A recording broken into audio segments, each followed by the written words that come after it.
Hi, I'm here with Kaur Lass from Wellness Orbit today. And what we're going to talk about is why reducing and preventing and taking care of stress in the workplace is very important towards your mental health and well-being within the workplace. Thank you, Andrew. Yes, indeed. What we need to focus on in a sense of mental fitness in workplaces is actually reducing stress. People are not very aware of their own stress levels. Employees often have very different kind of stresses. So it can be work-related stress, so it can be finances stress, so it can be stress related to your kids and family. So it can be a very different kind of stresses.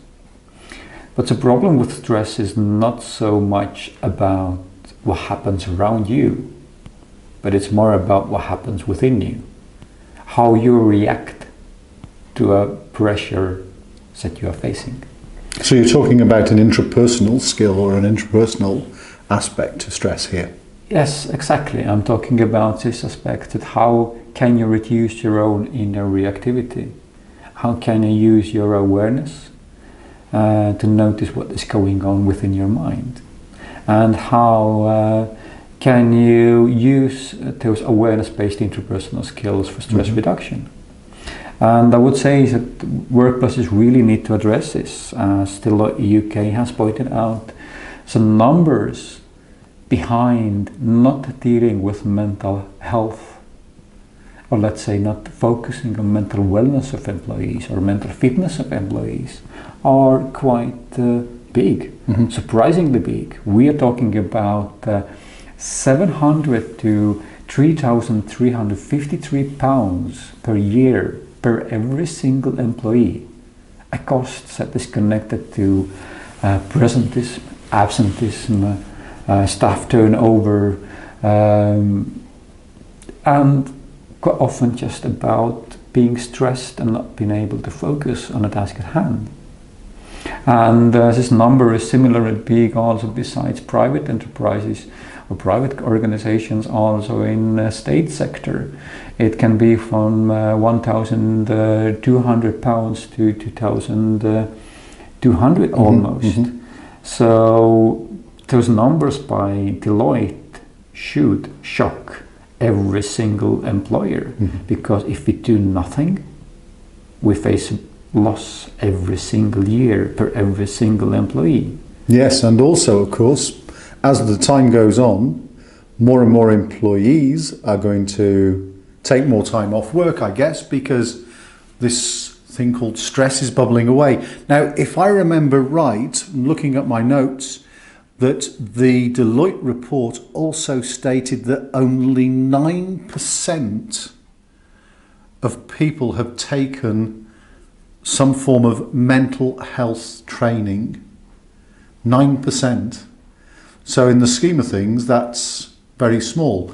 But during our discussions before we started the recording, you were telling me that 9% in real terms to proactive mental wellness is actually a lot lower. Yes. Tell me a bit more about that.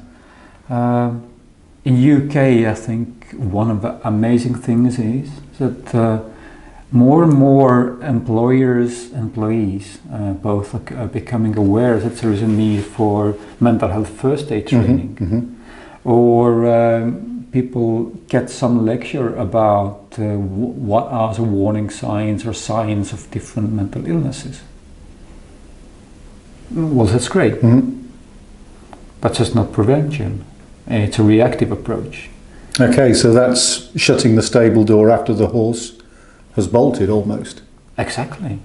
And it means that employees lack skills how to stay well. And the proactive approach is not so much about doing something when you already feel a problem or when you are ill. It's preventing those problems in the first place. And I would say that it's a bit similar again to going to gym. Only instead of training your body, you're training your mind. So it's about mental fitness. I mean, I think everybody in today's world have started to understand that we need to move, we need to have a physical fitness. But when did somebody among your staff or in your team had a mental fitness training? And I would say that probably never. And that is what we need to change if we want employees to avoid stress. That is what we need to change if we want to prevent burnout. That is what we need to change if we want to keep anxiety away. That is what we need to change if we want employees not to be depressed. And I would add that there is a huge overlap between burnout and depression. There was one study that mentioned that the percentage is 86%. So basically, if you burn out, you most probably will get depressed. But burnout doesn't happen overnight, it starts from stress. But then again, that's going back to what we were saying about horses and stables and closing the door after the horses run out of the stable and saying, I'm out of here, guys. Because then that's very, very much a reactive scenario. So what you guys can do here and what you can look at for your teams, yourself, is Wellness Orbit have provided what they call a mini training.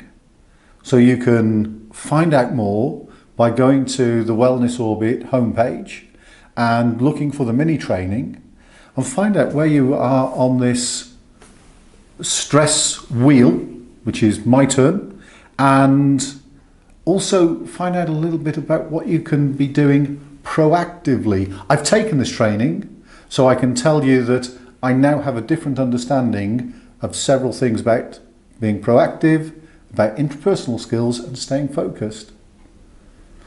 Have you got anything to add to that at the last few seconds of this interview? I would only add that the problem is quite serious, probably much more serious than you are aware of, as more than 80% of employees at workplaces, at work feel stressed. So go here, we will put a link, direct link to it, and get to know your stress level. And explore it, take the mini training, I do urge you to do it, it is very, very insightful, and then contact Kaur and the team to see if there is anything else they can do for you. Kaur, thank you very much. Thank you, Andrew.